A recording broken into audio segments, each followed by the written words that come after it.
उत्तराखंड राज्य के गौरवशाली 25 वर्ष पूरे होने के उपलक्ष्य में रजत जयंती समारोह पर कृषि विभाग उत्तराखंड की ओर से कृषक सम्मेलन आयोजित किया गया। इस समारोह में उत्तराखंड के मुख्यमंत्री पुष्कर सिंह धामी ने बतौर मुख्य अतिथि शिरकत की। रजत जयंती के अवसर पर आयोजित किसान सम्मेलन में सीएम धामी का भव्य स्वागत हुआ।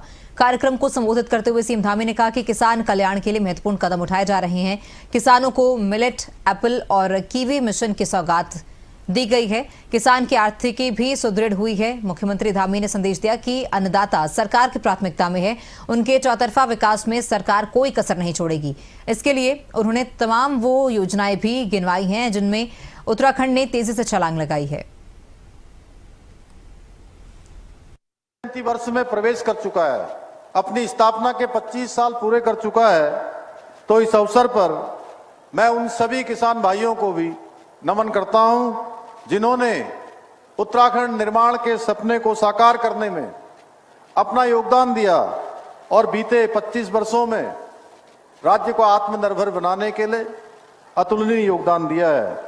साथियों, आज का ये सम्मेलन केवल कृषि संबंधी योजनाओं की चर्चा हेतु एक कार्यक्रम मात्र नहीं है, बल्कि उत्तराखंड के हमारे सभी किसान भाइयों और उनके परिवारों के प्रति राज्य सरकार की तरफ से कृतज्ञता प्रकट करने का एक अवसर भी है।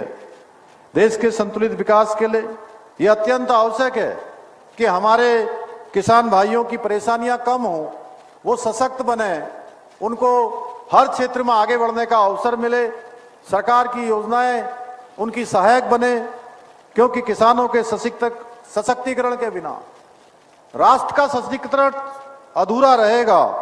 आदरणीय प्रधानमंत्री श्री नरेंद्र मोदी जी के विकसित भारत के निर्माण का सपना भी तभी साकार हो सकता है जब हमारा किसान हर प्रकार से विकसित हो, हर प्रकार से आत्मनिर्भर हो।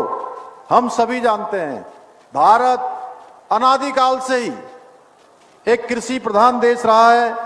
खेती किसानी के इर्द गिर्द ही हमारा समाज विकसित हुआ है, हमारी परंपराएं पोषित हुई हैं और हमारे पर्व त्योहार किसानों के आसपास और उनके पर्व निर्धारित हुए हैं।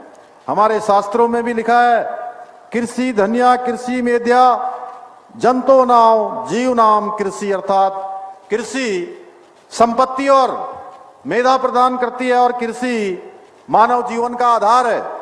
इसलिए आज हमारे करोड़ों किसान इस विचार को आधार मानकर मानवता की सेवा कर रहे हैं। मैं यदि अपना निजी भाव बताऊं, जैसे अभी कृषि मंत्री जी ने और अन्य हमारे लोगों ने यहाँ पर मुझे ये स्मरण कराया कि पिछले कुछ दिनों पहले का एक चित्र मुझे भेंट किया, मुझे पहले की स्मृतियां फिर से ताजा हो गई। मैं सच में बताऊं तो मेरे लिए खेती करना एक देव उपासना जैसा है, क्योंकि मेरे पूज्य पिताजी जवान भी थे, भारतीय सेना के सैनिक भी थे और एक किसान भी थे। खेतों द्वारा लोगों का पेट भर जो संतुष्टि प्राप्त होती है, उसकी सच में शब्दों में व्याख्या नहीं की जा सकती, वो अलौकिक है। यही कारण है कि मैं आज भी खेती से जुड़ा हुआ हूं।